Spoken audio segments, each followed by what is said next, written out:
Esta exposición iniciouse fai 3 anos en Vilanova dos Infantes, en Celanova, con motivo da romería etnográfica Raigame, dedicada ao médico rural, e logo pasou a Maceda e Trives. Fai 2 anos inauguramos unha exposición similar a esta, patrocinada por Previsión Sanitaria Nacional, en Sevilla, que correu gran parte das autonomías do noso país. É necesario conocer de onde vimos para saber a onde vamos. Por iso, queremos resaltar o traballo destes héroes silenciosos e verdadeiros artesanos do seu oficio, que con poucos medios diagnósticos e terapéuticos ao seu alcance souberon loitar por mellorar a saúde dos seus povos. O museo, pioneiro no seu xénero, declarado ben de interés cultural pola Xunta, tivo premios e recoñecementos aos traballos e publicacións en pro da medicina rural.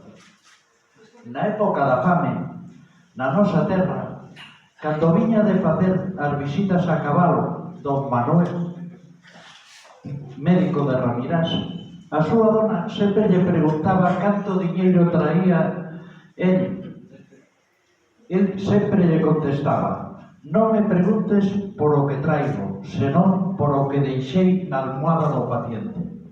Logo, pa calmada, decíalle que cando morra todos me lembrarán e ten por seguro que non se acordarán das riquezas dos caciques.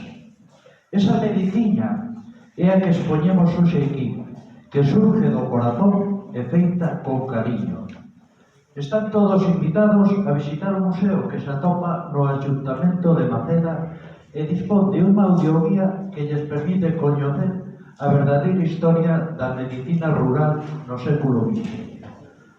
Fai 2 anos, por considerar que o espacio que dispoñíamos era insuficiente para albergar as pezas, mercamos un edificio no centro do pobo e donámoslo ao Ayuntamento para facer un centro cultural con auditorio que cumpliría todas as exigencias para trasladar o museo. Confiamos que esta iniciativa se leva a cabo e as entidades públicas os apoyen. Moitas gracias. A forza do médico rural é, digamos, a concentración do principio da esencia máis pura do que é o médico. É dicir, os primeiros médicos que atendían os seus semellantes sin prácticamente medios ou con medios neuroalimentarios, con medicamentos que eran moitas veces elaborados por sí mismos, nós chamamos as fórmulas magistrais. Os médicos históricos, o papel do médico na historia, eu penso que está concentrado, a súa esencia é o médico rural, non? Que é o que tivo que traballar por nesas condicións máis semellantes, non? Soedade, precariedade de medios, solidaridade, que falaba o Dr. Laje de moitas veces, en lugar de cobrar a visita médica, pois obviamente tiñan que deixarlle cartos aos enfermos. Eu teño unha anécdota dese tipo que me contara este médico que falaba antes en Bomesente, don Manuel Pereira Lén, que unha vez foi a atender a unha familia, non? Un neno, tiña un neno enfermo, eran varios nenos, debían de ter como 7 ou 8 nenos, e unha vez que atendeu o rapaz, o pai dixo: mire, doutor, don Manuel, non lle podo pagar porque non teño cartos. Non se preocupe, non pasa nada, que acabo de pagar yo veterinario que veu a atender aquí o becerro que estaba malo, e claro, se o becerro morre, podemos morrer toda a familia. En cambio, se me morre un neno, e esta dureza do que dixo, se me morre un neno ainda teño 6 ou 7 máis. Madre miña, en esas circunstancias tan duras é donde pois moitos dos meus compañeiros nesta etapa heroica da medicina tiveron que traballar, e iso a verdade que che toca o corazón, non? Gracias, Abad.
museos en Londres ou mesmo o de Budapest, de Semmelweis, que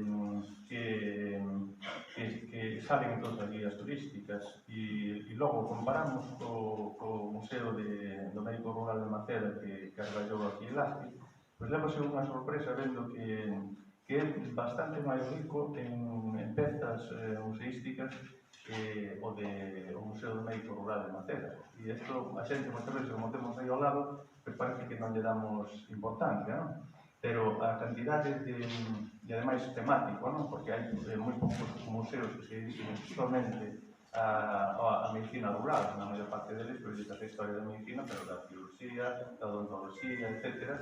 Pero temático da medicina rural e que teña a riqueza do Museo do Médico Rural de Maceda, pois crédeme se vos gusta este tema, pero hai poucos comparables ao que conseguiu montar en Maceda, José Manuel Manje, por eso. Hasta os anos 50 non había seguros de enfermedade.